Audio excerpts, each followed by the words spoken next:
और आइए अब देखते हैं खबरों को विस्तार से। तो विपक्षी एकता की दूसरे दिन की बैठक बेंगलुरु में खत्म हो गई। 2024 के आम चुनाव में बीजेपी को हराने के लिए विपक्ष के 26 दल एक साथ आए हैं। बैठक में विपक्षी दलों के गठबंधन का नाम इंडिया तय किया गया है। हालांकि हम आपको बता दें कि ये वो इंडिया नहीं जिसे पूरी दुनिया जानती है। इस इंडिया का full form Indian National Developmental Inclusive Alliance है।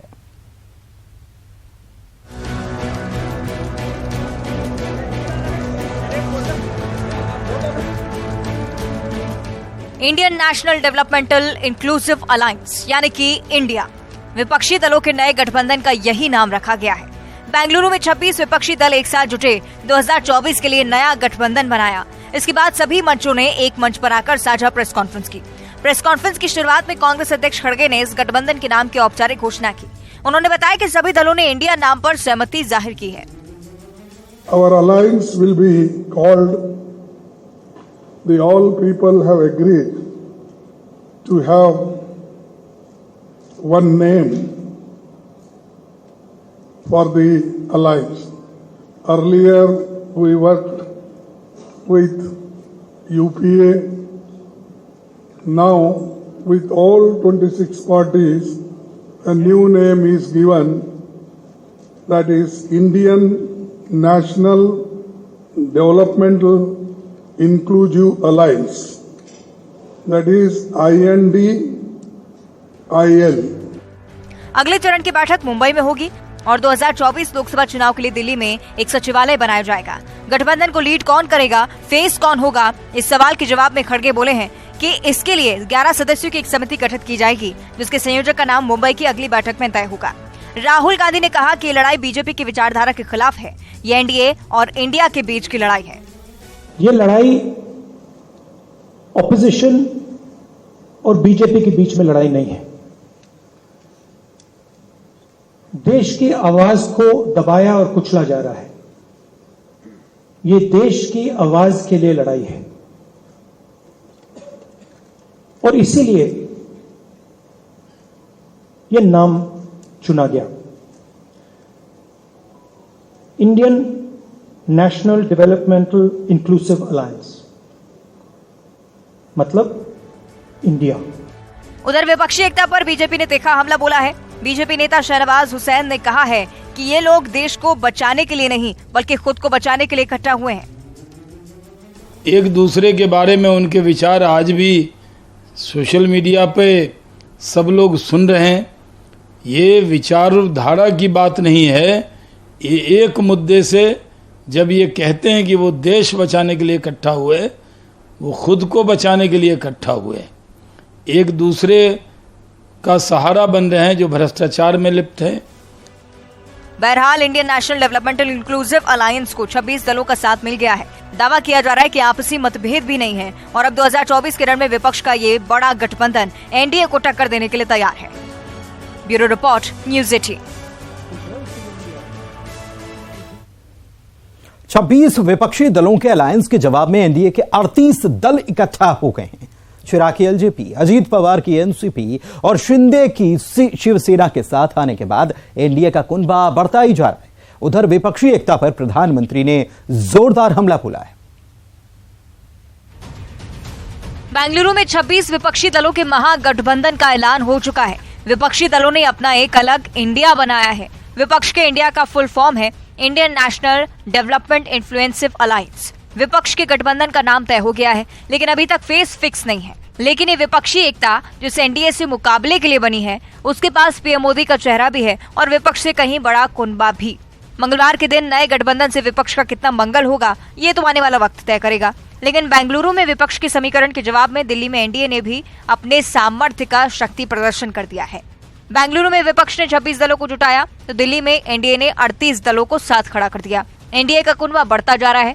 अब चिराग की एलजेपी, शिंदे की शिवसेना और अजीत पवार की एनसीपी भी साथ है।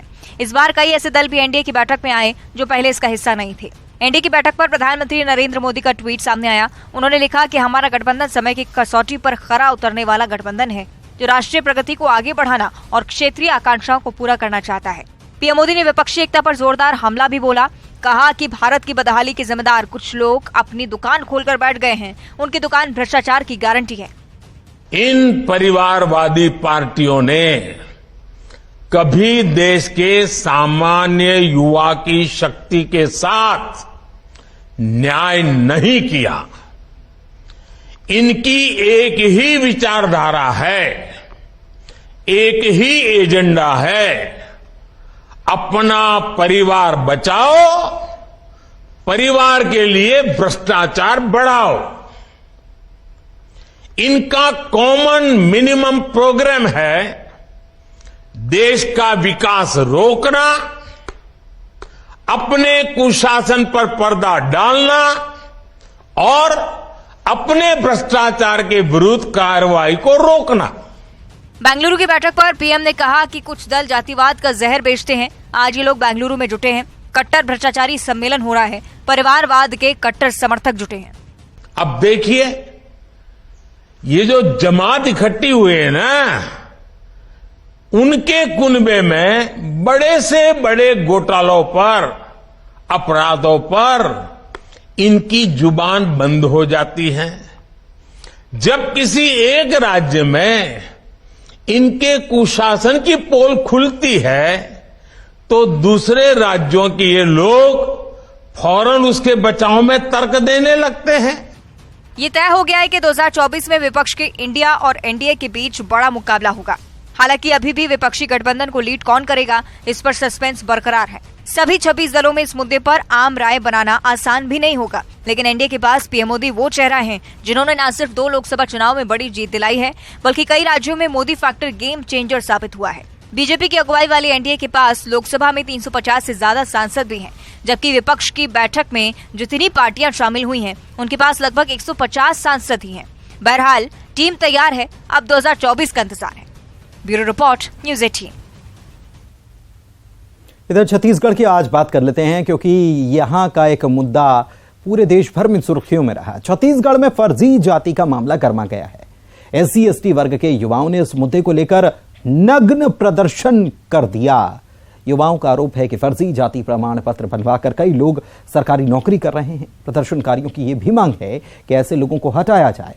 विधानसभा के मॉनसून सत्र के पहले ही दिन हुए इस हंगामे से सियासी माहौल गर्मा गया। बीजेपी कांग्रेस दोनों ही इस मुद्दे को लेकर एक दूसरे पर हमलावर हैं। चुनावी साल में छत्तीसगढ़ में प्रदर्शन का सिलसिला थमता नजर नहीं आ रहा है। कर्मचारियों की हड़ताल और प्रदर्शन के बीच अब SC ST वर्ग के युवाओं ने मोर्चा खोल दिया। मॉनसून सत्र के पहले ही दिन रायपुर में विधानसभा और VVIP काफिले के पास SC ST के युवाओं ने नग्न प्रदर्शन किया। इन युवाओं का आरोप है कि फर्जी जाति प्रमाण पत्र बनाकर कई लोग सरकारी विभागों में नौकरियां कर रहे हैं। इनकी मांग है कि फर्जी जाति प्रमाण पत्र के आधार पर सरकारी नौकरी कर रहे लोगों को हटाया जाए। छत्तीसगढ़ में 264 फर्जी जाति प्रमाण पत्र बनवाकर अनुसूचित जाति और अनुसूचित जनजाति का जो लोग अनुचित लाभ ले रहे हैं, उनकी गिरफ्तारी और उन पर कार्यवाही के लिए हम लोग आमरण अनशन किए थे। अब क्षुब्ध होकर हम लोग नग्न प्रदर्शन कर रहे हैं। हमारी मांग है कि 264 फर्जी जाति प्रमाण पत्र धारकों के ऊपर गिरफ्तारी हो, उन पर कार्यवाही हो। मॉनसून सत्र के पहले दिन SC ST युवाओं के नग्न प्रदर्शन को लेकर सियासी माहौल गर्मा गया है। पूर्व CM डॉक्टर रमन सिंह ने इसे लेकर सरकार पर हमला किया। उन्होंने कहा कि सरकार के खिलाफ आक्रोश चरम पर है। वहीं नेता प्रतिपक्ष नारायण चंदेल ने कहा कि राज्य सरकार को बर्खास्त करने के लिए राज्यपाल से मांग की जाएगी। वहीं बीजेपी नेता अमित मालवीय ने ट्वीट कर सरकार पर निशाना साधा और लिखा कि राज्य की कांग्रेस सरकार ने SC ST को ठगने का काम किया है। पूरे के पूरे कर्मचारी के अंदर व्यापक असंतोष है। दैनिक वेतन भोगी कर्मचारी लंबे समय से आंदोलनरत है, उनकी बात कोई सुन नहीं रहा है और आज तो सारी सीमाएं तोड़ दी। सरकार के प्रति नाराजगी का इजहार करने का इतनी बड़ी संख्या में 200-250 नवयुवक कपड़े उतार कर SC ST आरक्षण में गलत नियुक्ति का विरोध कर रहे हैं। लगातार सरकार को बताने के बाद भी सरकार उस पर ध्यान नहीं दे रही है और ध्यान आकर्षित करने के लिए उन्होंने ये तरीका अपनाया। ऐसी परिस्थितियां क्यों बनी इस भूपेश सरकार के खिलाफ, इस कांग्रेस सरकार के खिलाफ, कि हमारे नौजवानों को कपड़ा उतारकर नग्न प्रदर्शन करने के लिए विवश होना पड़ा। उधर कांग्रेस ने इसके लिए बीजेपी को जिम्मेदार बताया है। मंत्री शिव कुमार डहरिया ने कहा कि बीजेपी की सरकार में बहुत लोगों ने फर्जी प्रमाण पत्र से नौकरी हासिल की। उन्होंने कहा कि फर्जी प्रमाण पत्र मामले में कई लोगों को हटाया भी गया है, लेकिन कई मामलों में कोर्ट से स्टे है। ऐसे में सरकार की अपनी मुश्किलें हैं। शिव डहरिया ने युवाओं के नग्न प्रदर्शन को भी गलत बताया है। प्रजातंत्र में अपनी बात रखने का सबको अधिकार है और इस तरह का जिस तरह से आज उन लोगों ने सड़क में नग्न प्रदर्शन किया, ये उचित नहीं है। उन लोगों को आकर अपनी बात रखनी चाहिए सही फोरम में। सबकी सुनी जा रही है, सबकी सुनी जाती है और निश्चित रूप से ऐसे लोगों के खिलाफ कार्रवाई हो रही है और हमारी सरकार ने बहुत सारे लोगों को जांच के बाद हटाने का काम भी किया है। छत्तीसगढ़ राज्य बनने के बाद से राज्य के विभिन्न विभागों को शिकायतें मिली थी कि गैर आरक्षित वर्ग के लोग आरक्षित वर्ग के कोटे का लाभ सरकारी नौकरियों में और राजनीतिक क्षेत्रों में उठा रही हैं।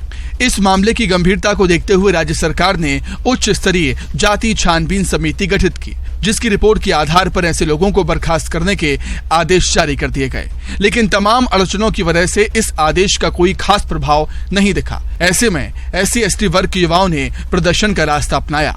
ममता लांजेवार, न्यूज़ 18 रायपुर।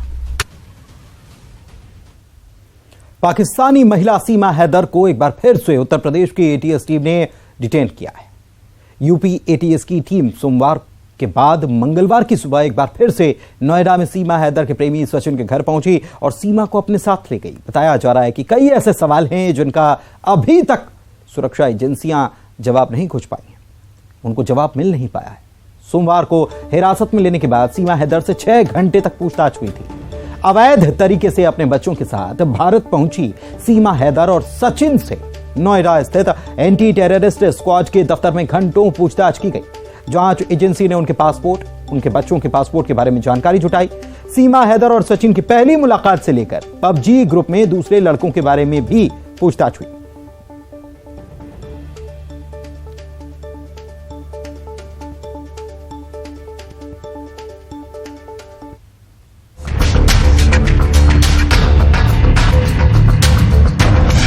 सीमा हैदर ने किया बड़ा पर्दाफाश।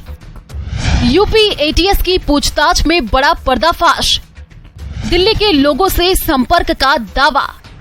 सचिन से पहले कुछ लोगों से संपर्क, भारत में कुछ लोगों के संपर्क में थी। पाकिस्तान से नेपाल के जरिए भारत में अवैध तरीके से घुसने वाली सीमा हैदर के मामले में एक बड़ा खुलासा हुआ है।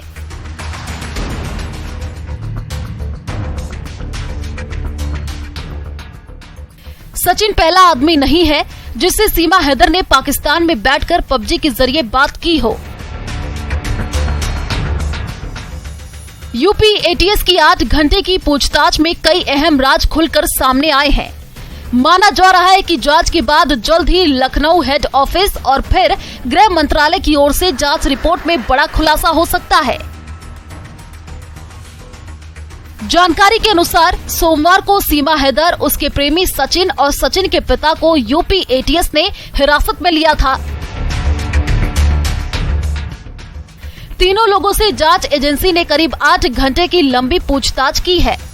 इस पूछताछ में सामने आया है कि सीमा हैदर ने पाकिस्तान में रहने के दौरान सचिन ही नहीं बल्कि कई लड़कों से PUBG खेलते वक्त बात की थी।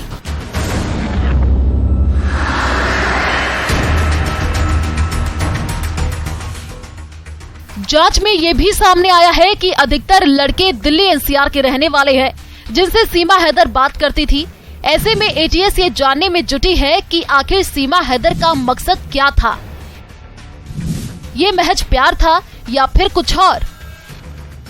सीमा जिस बेबाकी से बिना डरे दे रही सवालों के जवाब, उससे भी शक अधिकारियों को हो रहा। जांच एजेंसियों को शक है कि क्या यह मानसिक रूप से पूरी तरह ट्रेंड है।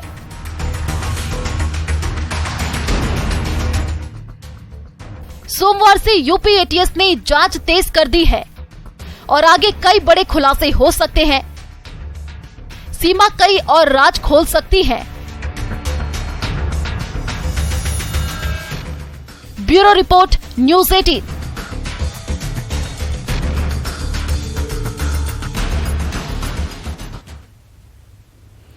श्योपुर के कुन्नू नेशनल पार्क में चीतों की मौत के बाद प्रधानमंत्री नरेंद्र मोदी ने कल प्रोजेक्ट चीता की समीक्षा के लिए बैठक बुला ली है।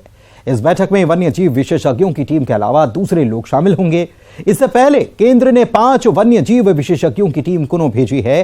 साथ ही पर्यावरण, वन और जलवायु परिवर्तन मंत्री भूपेंद्र यादव को लगातार निगरानी के लिए कहा गया है।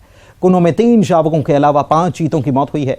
इस बीच 3 चीतों में संक्रमण भी मिला है। इन तीनों चीतों का इलाज करने का कोशिश किया जा रहा है।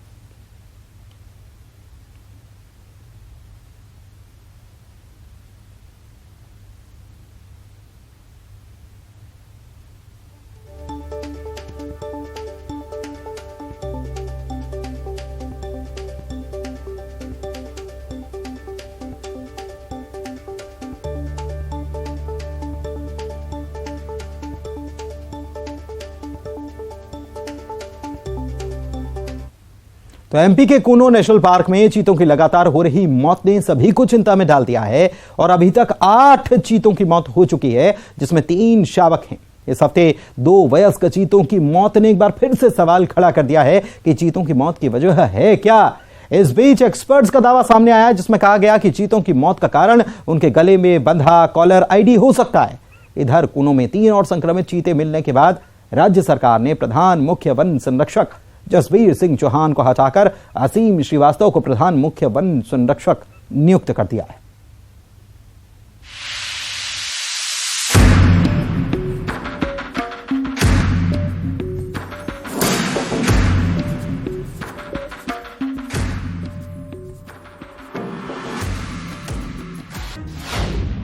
कुन्नू में चीतों की लगातार मौत। चीतों की मौत पर उठा सवाल। चीता परियोजना पर है सरकार की नजर। कैसे बचेंगे चीते?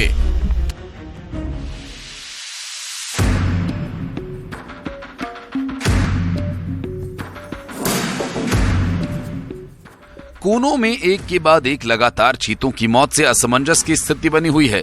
3 और चीतों के संक्रमित होने की जानकारी सामने आने के बाद एक चीते को बेहोश कर कॉलर आईडी हटाई गई। चीता ओवान का कॉलर आईडी को जब हटाया गया तो उस जगह गहरा घाव मिला।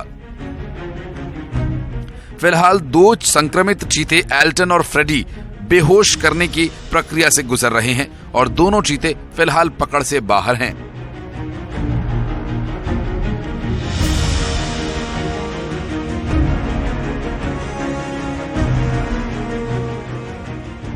चीतों की लगातार मौतों पर पिछले दिनों एक्सपर्ट्स का चौंकाने वाला बयान सामने आया था, जिसमें यह कहा गया था कि पिछले दिनों मृत चीते की गर्दन पर बंधे रेडियो कॉलर्स की वजह से घाव हुआ। उनका यह दावा है कि इन घावों से हुए इन्फेक्शन के कारण ही चीते की मौत हुई। हालांकि सरकार ने इस दावे को खारिज कर दिया था, लेकिन अब 3 और चीतों के संक्रमित होने की बात सामने आई है, जिनकी कॉलर आईडीज हटाई जा रही हैं। संक्रमण से प्रभावित बाकी 2 चीतों की निगरानी की जा रही है।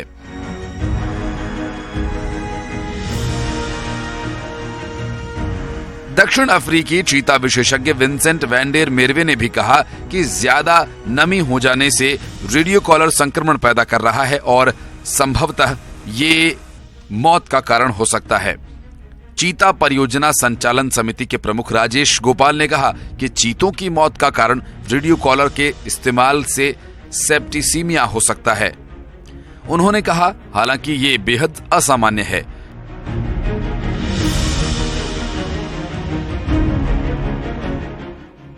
इधर मध्य प्रदेश सरकार ने wildlife PCCF JS Chauhan को हटा दिया है और चीतों के कॉलर आईडी हटाने के साथ ही संक्रमण फैलने के कारणों की जांच की बात कही है।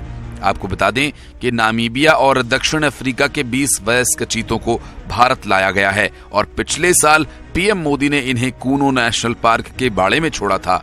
इधर मंत्रालय केंद्र की चीता परियोजना संचालन समिति परियोजना की प्रगति की बारीकी से निगरानी कर रहा है।